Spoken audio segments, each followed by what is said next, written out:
नमस्कार. रामकृष्ण हरी मंडळी. श्री स्वामी समर्थ. 7 सप्टेंबर भाद्रपद शुक्ल पौर्णिमेला खग्रास चंद्रग्रहण आहे. हे ग्रहण पूर्ण भारतात दिसणार आहे. तर आपण ह्याची थोडक्यात माहिती जाणून घेऊया.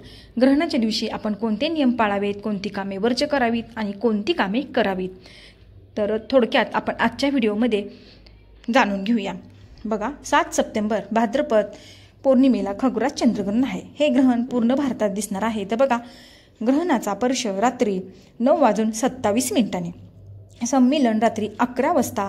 ग्रहण मध्य आहे रात्री 11:42 ग्रहण उन्मालिन रात्री 12:23 ग्रहण मोक्ष रात्री 1:27 आणि ग्रहणाचा पर्वकाल 3 तास 30 मिनिटे राहील.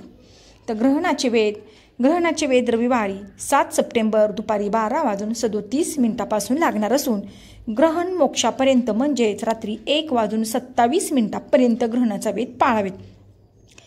लहान मूल, वृद्ध, अशक्त, आजारी व्यक्ती आणि गर्भवती स्त्रियांनी रविवारी दुपारी 5:15 मोक्षापर्यंत म्हणजेच रात्री 1:27 वेध पाळावेत. वेदामध्ये भोजन करू नये, स्नान, जप, देवपूजा, श्राद्ध इत्यादी करता येत. तसेच पाणी पिणे, झोपणे, मलमूत्र करता येत. ग्रहण पर्व काळात म्हणजे ग्रहण स्पर्श ते मोक्ष या काळात साधारण रात्री 9:57 ते रात्री 1:27 पाणी पिणे, झोपणे ही कर्मे करू नयेत. ग्रहणातील कृती ग्रहण स्पर्श होतात स्नान करावे.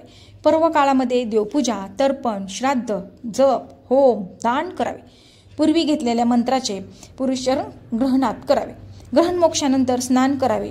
अशौच असताना म्हणजे सुतक असताना ग्रहण काळात ग्रहणासंबंधी स्नान दान करण्यापुरती शुद्धी असते. ग्रहणाचे फळ जाणून घेऊया. बघा, कोणत्या राशीला कसं फळ मिळणार आहे. मेष, वृषभ, कन्या, धनु या राशींना शुभ फळ आहे. तर मिथुन, सिंह, तूळ, मकर या राशींना मिश्र फळ आहे. कर्क, वृश्चिक, कुंभ, मीन या राशींना अनिष्ट फळ आहे. ज्या राशींना अनिष्ट फळ आहे त्या राशींच्या व्यक्तींनी व गर्भवतींनी हे ग्रहण पाहू नये.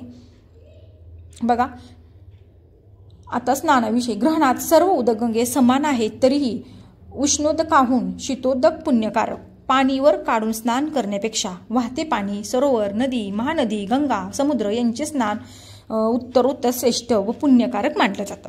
सूर्यग्रहणात नर्मदा स्नानाचे विशेष महत्त्व सांगितले आहे. नर्मदा स्नान शक्य नसल्यास स्नानाच्या वेळी नर्मदेचे स्मरण करावे.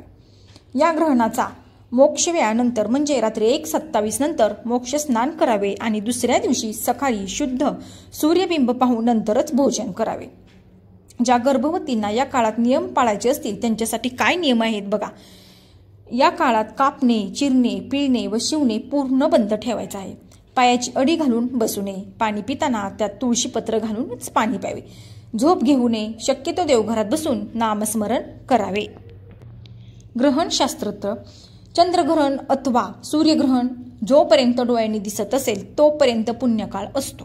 चंद्रबिंब अथवा सूर्यबिंब ग्रस्त असताना जर एखाद्या ठिकाणी अस्त पावेल तर त्यानंतर दुसऱ्या ठिकाणी ते ग्रहण दिसेल. पण पहिल्या ठिकाणी जे ग्रहण डोळ्यांनी दिसत नसते म्हणून अस्तानंतर ते पुण्यकाल नसतो.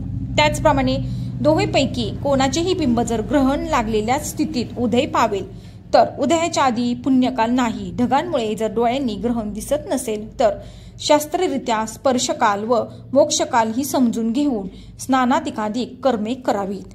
रविवारी सूर्यग्रहण आणि सोमवारी चंद्रग्रहण अशी जर असतील तर त्यांना चुंडामणी ग्रहण असे नाव आहे. अशा ग्रहणात दानादिक केले असता अनंत फळ मिळते. ग्रहणाचा स्पर्शकाल स्नान, मध्यकाळी होम, देवार्चन आणि श्राद्ध व सुटत असताना दान आणि सुटल्यानंतर स्नान अशी कर्मे क्रमाने करावी. तर हा होता छोटासा व्हिडिओ. आवडल्यास लाईक, शेअर आणि सबस्क्राईब करा. तोपर्यंत तुम्हा सर्वांना श्री स्वामी समर्थ.